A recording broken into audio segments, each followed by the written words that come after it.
Bon, donc là je vous présente la tablette TED, qui est une expérimentation qui est faite dans la Saône-et-Loire. C'est le modèle, la version V1, qui correspond aussi à la V2, et depuis l'objet a encore changé, vous pourrez le voir en bas auprès du Noailles.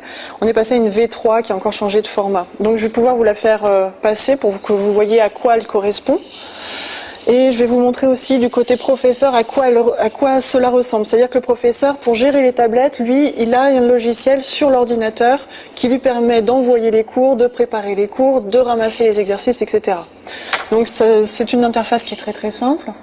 Vous avez plusieurs éléments. Vous avez gérer mes cours qui permet de créer les cours, d'associer des ressources, des vidéos, de préparer les liens internet qui vont être utilisés pendant la séance. Préparer des exercices de type QCM, association, dessin, etc. Et puis, quand le cours est prêt et qu'on arrive en classe, on va choisir le cours dans le menu qui est ici. On va le sélectionner, on va sélectionner la classe dans laquelle on se trouve et on va démarrer. Donc là, il y a une seule tablette, la mienne, qui est présente, et je vais pouvoir déployer un cours, donc l'envoyer. Donc comme il y a une vidéo, ça prend un tout petit peu de temps, mais vous allez voir qu'avec la borne Wi-Fi qui est juste ici, vous voyez le défilement, ça va relativement vite. Parfois ça bloque, mais il suffit d'attendre un petit peu et ça se débloque en général assez rapidement. Donc quand le cours est envoyé, l'ensemble des élèves sont bloqués sur l'exercice que le professeur a envoyé. Ils ne peuvent plus se promener comme ils le faisaient auparavant. C'est-à-dire que la tablette est bloquée pour l'instant, il y a un petit verrou qui apparaît, et ce verrou ne permet plus à l'élève de faire quoi que ce soit, et quand l'exercice sera arrivé sur la tablette, il ne pourra plus aller sur l'onglet anglais pendant le cours d'histoire-géographie, il ne pourra plus aller sur l'onglet technologie, etc. Donc là, le cours a dû arriver, ou presque. Donc la tablette disparaît, elle va réapparaître dans un instant, avec un petit point en vert pour montrer qu'elle est active. Voilà.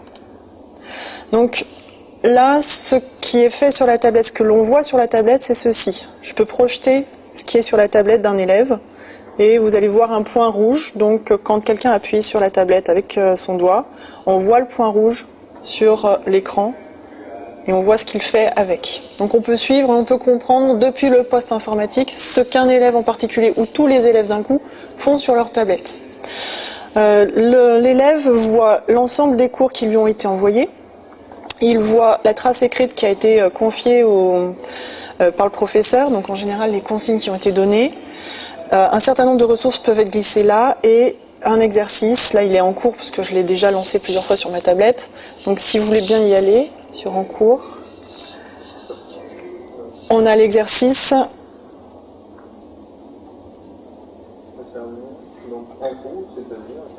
Là ici. Voilà, sur les exercices.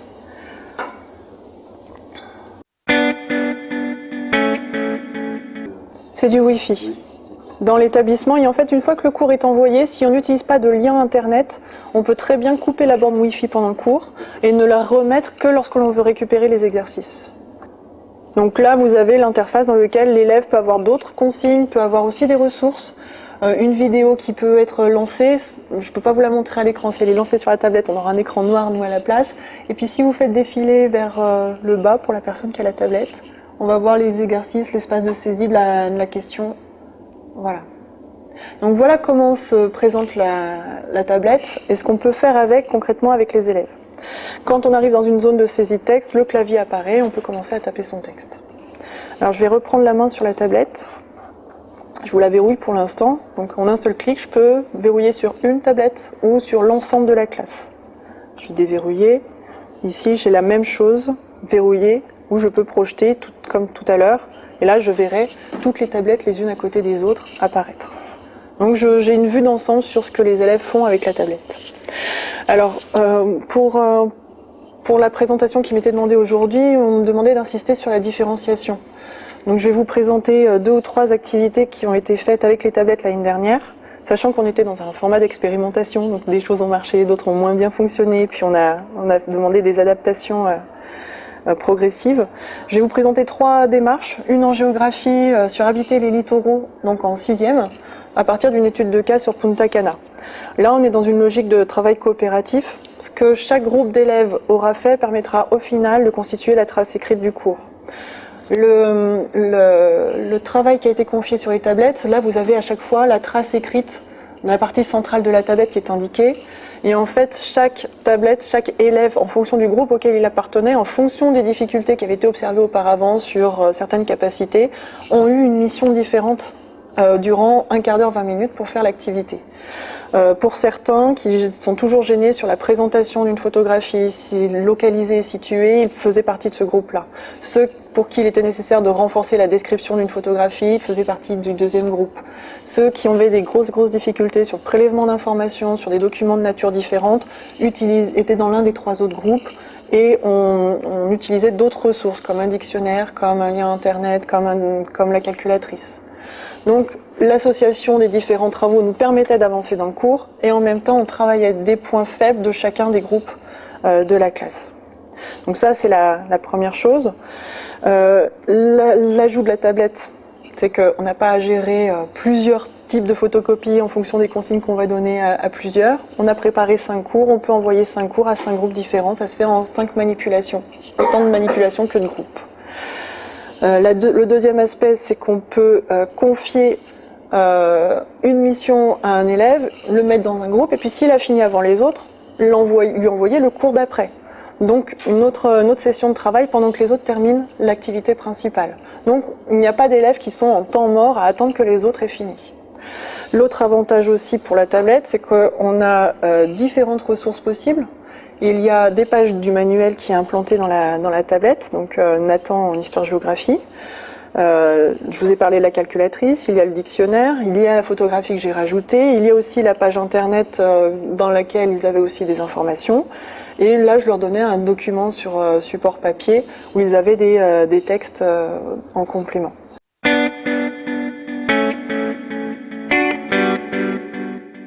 Non, en fait, il se trouve que nous avions acheté des manuels avant le début de l'expérimentation. On n'a pas changé étant donné qu'on est resté sur les mêmes programmes.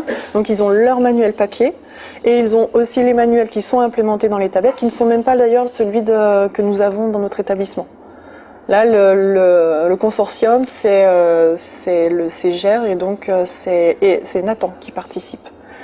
Donc, nous avons les manuels Nathan alors qu'en version papier, on a Magnard.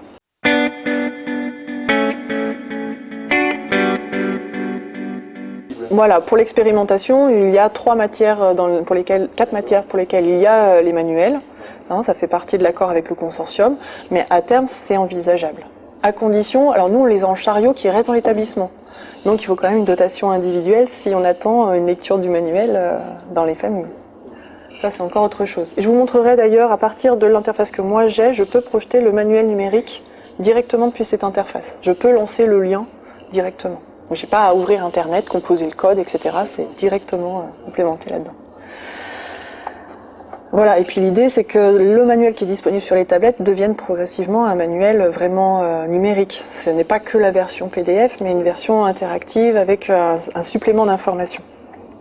Donc voilà une première utilisation. Deuxième utilisation, cette fois-ci en classe de 3e, en histoire, au sujet de la Seconde Guerre mondiale à travers la bataille de Stalingrad.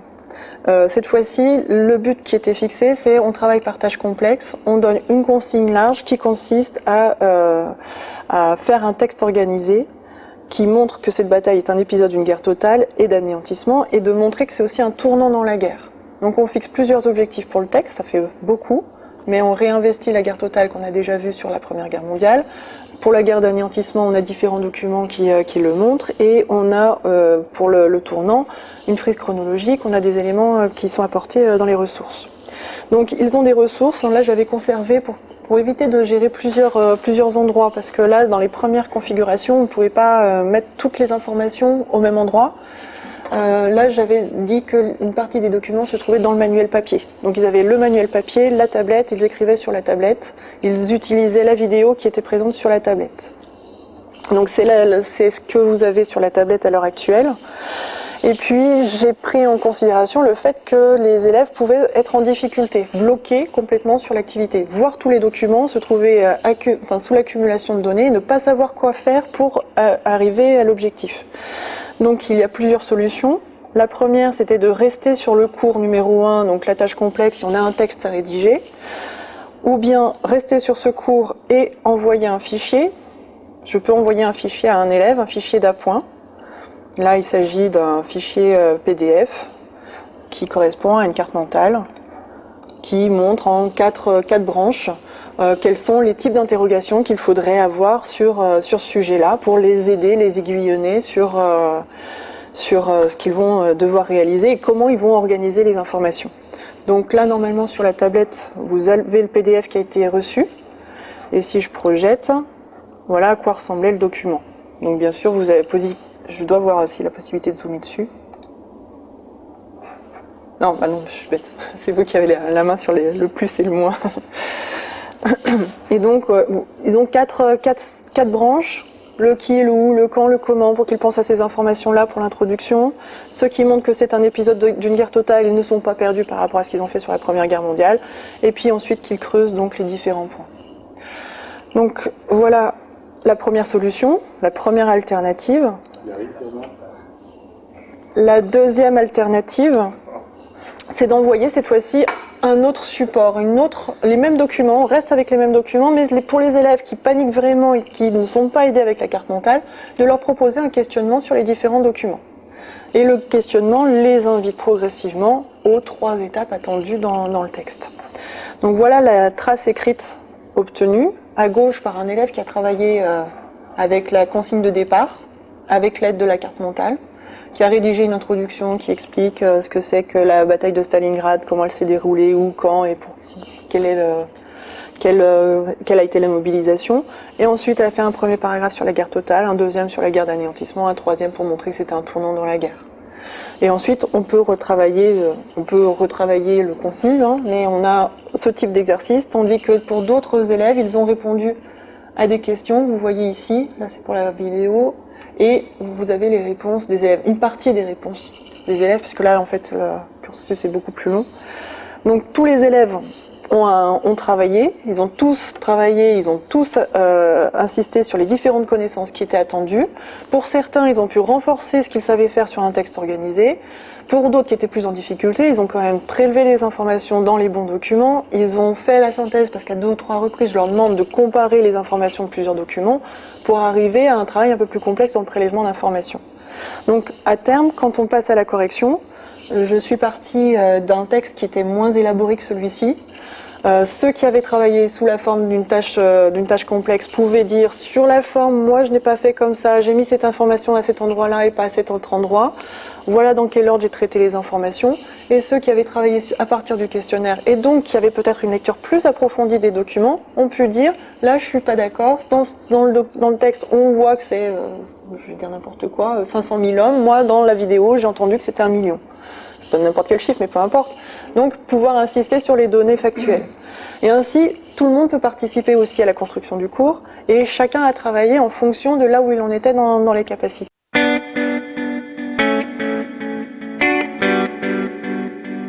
Je l'ai échelonné sur 2 heures. Oui.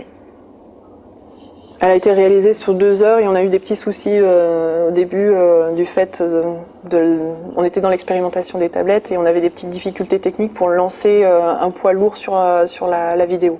Ça, ce sont des choses qui ont été résolues par la suite. Mais là, sur le début d'heure, on a un petit peu, ça a pris un petit peu de temps pour se lancer là-dessus.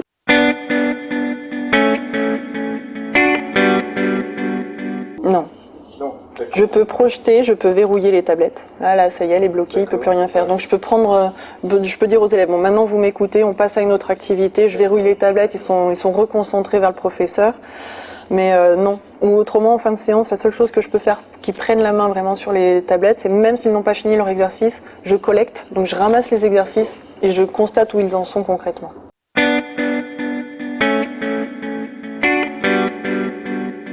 Alors, oui. Je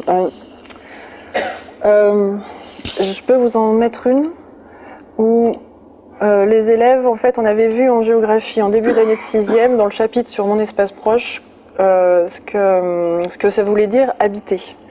Et quand on a commencé la leçon suivante, j'ai entamé ensuite habiter un espace à forte contrainte. Quand on faisait une enquête sur un paysage, donc c'est le cours que j'envoie là maintenant sur la tablette. Je vais déverrouiller, je l'envoie. En fait, ils avaient un petit questionnaire pour vérifier qu'est-ce que ça veut dire habiter, quelles questions il faut se poser. Et en fait, le questionnaire était très très simple, hein, il devait répondre comme il le pensait, et on a fait la correction, et il fallait qu'ils aient coché les 4 éléments qui étaient dans l'exercice. Donc là, je vais me mettre en projection. C'est le premier exercice. L'exercice, voilà, celui-là, en cours.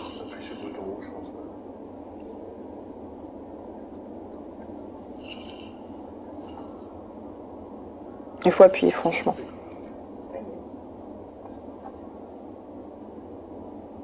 Voilà, donc habiter, pour toi habiter c'est, et voilà ce qu'on pouvait répondre, et en fait il aurait fallu cocher les 5, je voulais que les élèves aient la liste, le listing de tout ce qu'il fallait mettre dans le travail qui allait suivre. Donc l'idée c'était après de... Voilà, et puis après l'élève peut enregistrer, et une fois que c'est envoyé, il ne peut plus modifier sa solution. Donc là cette fois-ci l'exercice apparaît en terminé. Là moi je le reçois.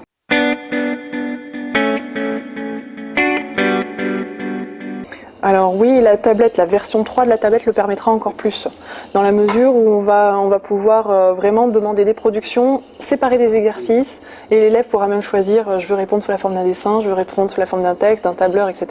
et récupérer cette information. Je vais vous montrer, en fait, les exercices, une fois qu'ils sont collectés, je les corrige, j'y ai accès par la même interface. Donc pour l'instant, c'est peut-être, c'est l'aspect sur lequel travaille beaucoup Knowwhy aussi. Pour l'instant, il ne permet pas exactement tout ce qu'on voudrait faire sur une évaluation. Je vais vous montrer à quoi cela ressemble sur le texte justement sur Stalingrad. Troisième histoire. Deuxième guerre.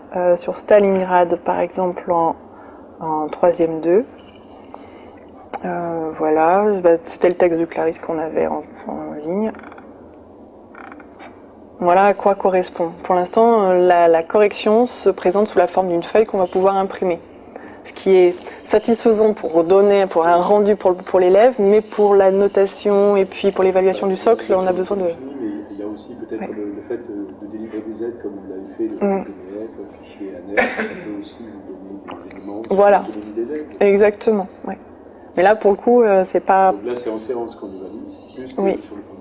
Voilà. Et mais dans ce cas-là, on n'a pas quelque chose dans l'application qui permette de cocher. J'ai aidé cet élève, j'ai envoyé cet élève. Là, il faut que je coche, il faut que je trouve une solution, que je m'en souvienne après le cours. Mais on peut peut-être envisager, comme on est dans le cadre d'une expérimentation, c'est effectivement quelque chose auquel je n'avais pas pensé. On peut très bien aller voir la personne du Knowwhy et lui dire, ce serait bien de rajouter des outils de gestion de classe supplémentaires. À voir après ce qu'il réalise.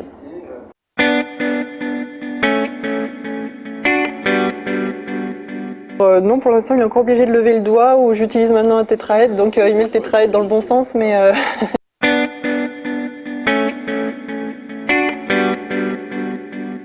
Là, le groupe, la classe, les troisième 2, ils devaient être 28.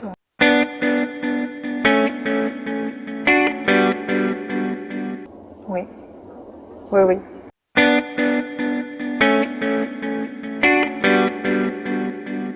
Très honnêtement, moi j'ai beaucoup de mal à rester derrière l'ordinateur pendant que les élèves travaillent.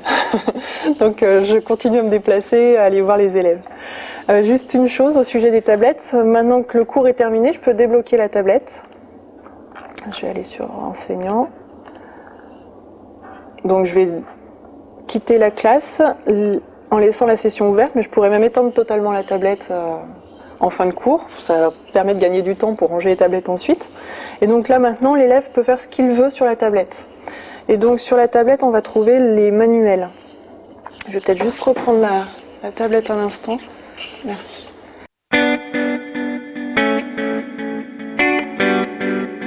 Alors en fait, on a fait le choix d'entrer tous les professeurs de l'établissement. L'expérimentation, on a dit qu'elle était dans ce sens-là, il n'y avait que 4 matières qui étaient représentées concrètement dans l'expérimentation, mais on l'ouvrait à tout le monde. On ne voulait pas qu'il y ait des frustrations, et on ne voulait pas freiner des collègues d'autres matières qui étaient prêts à se lancer, parce qu'on peut quand même faire des choses sans manuel aussi. Je vous avoue que pour certaines activités, j'utilise pas du tout le manuel, donc on peut s'en séparer. Donc je vais vous montrer dans les applications le manuel d'histoire-géographie. Voilà, vous avez le manuel, il se présente comme le manuel papier. On peut cliquer directement dans la case et mettre un numéro de page pour aller directement à la bonne page. Et je me souviens plus du numéro de la page pour les cartes. 797, on serait peut-être bien dans les bonnes pages. Non. Disons que pour certaines cartes, on peut faire afficher les légendes petit à petit. Et ça, c'est un élément, l'un des premiers éléments de... Voilà, c'est une carte interactive. Donc si on clique sur, par exemple, polaire. Alors non, sur celle-là, ça marche pas. Voilà. Donc là, la carte, elle apparaît totalement vierge. Puis si je clique sur équatorial, on ne fait apparaître que l'équatorial. Donc il y a déjà des éléments qui ont été ajoutés en interactif, on va dire, au moins sur les cartes.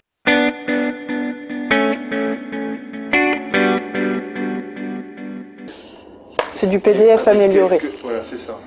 Pour l'instant, oui. La version numérique du manuel avec quelques éléments interactifs dedans. C'est plutôt ça, sachant que le professeur peut lancer pour une vidéoprojection cette fois-ci le manuel enrichi. 6e, donc Nathan Histoire. Ah oui, le manuel enrichi, c'est autre chose. C'est celui qui est en ligne. Là, il est installé sur la tablette. Donc il met un petit peu de temps pour s'ouvrir parce que c'est un fichier relativement lourd pour avoir une bonne définition des images. On peut zoomer sur les images. Et après, là, vous voyez, je clique sur le lien et je vais directement au bon endroit sur le site internet pour accéder au manuel enrichi. Voilà, puis après, je peux encore vous présenter une activité, cette fois-ci liée à une situation en éducation civique en 4e sur la justice. En situation de soutien en remédiation, le chapitre sur la justice a déjà été réalisé. En soutien, donc en groupe réduit, je proposais une allégorie de la justice et une vidéo que j'ai trouvée sur le site du ministère de la Justice qui permettait d'identifier les différents attributs de la justice et leur signification. Donc l'idée, c'était de faire cette association pour que les élèves aient vraiment un renfort sur les idées principales sur une notion. Voilà. Donc pour résumer, là vous voyez que pour la différenciation, la tablette a été utilisée de plusieurs manières pour faire des activités différentes selon les élèves, selon leurs difficultés, sous la forme d'une tâche complexe, nous confiant un questionnaire. Des activités qui reposent sur des objectifs d'apprentissage de capacités donc différents. On a des ressources différentes qui présentent des niveaux de difficulté différents. Là, quand je l'ai présenté, la tablette à la pré-rentrée aux collègues, en langue vivante, on pourrait très bien avoir une bande sonore pour les uns, et puis pour les autres, la vidéo correspondante, ils auraient à la fois le son et puis l'image associée, ça pourrait être une aide. Donc on peut avoir ce type de démarche. Et enfin, l'envoi de messages et de fichiers pour aider ponctuellement peut apporter encore une aide. Et enfin, la différenciation, on peut aussi la faire en situation d'évaluation. Quand l'élève est absent, il peut rattraper, on envoie les ressources sur la tablette et il peut rattraper pendant que les autres continuent le cours. Pour les élèves dyslexiques, on peut proposer la lecture orale des consignes. On peut lui demander un enregistrement oral de ses réponses. Et pour les élèves dyspraxiques, on en avait un l'année dernière, il nous faisait des textes très très longs du moment que c'était tapé. Il avait beaucoup plus de mal à écrire, la graphie lui posait plus de problèmes. Donc le fait qu'il travaille avec son ergothérapeute sur la manipulation du clavier se retrouvait et réinvesti avec l'utilisation de la tablette.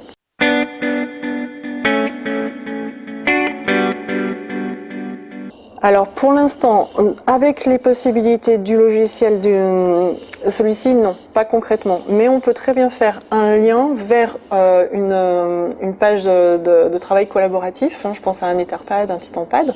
Et dans ce cas-là, il y a 5 élèves qui travaillent en même temps sur le même document. Ça c'est possible. Il faut trouver l'application correspondante sur Internet.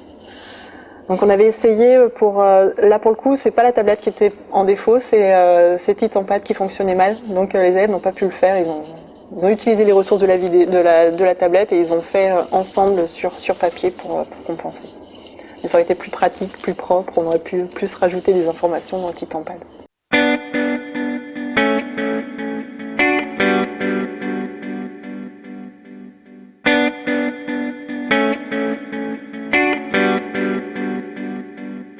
L'année dernière, il y avait une collègue réticente. On l'a toujours associée aux messages et autres. Et le jour de la pré-rentrée, elle m'a dit « Mais pourquoi moi j'ai pas eu une tablette l'année dernière ?» Donc on lui a dit « Mais de toute façon, les autres tablettes vont arriver prochainement. Elle est aussi sur la liste, bien sûr. » L'idée, c'est on a fait le jour de la pré-rentrée, une demi-journée était consacrée aux tablettes, ce qu'on peut faire avec, les utilisations que je voyais, que je pouvais proposer aux collègues, et puis proposer une formation du temps de midi et 2 sur 2 créneaux pour qu'ils puissent s'approprier et l'outil de gestion et la fabrication des ressources en amont.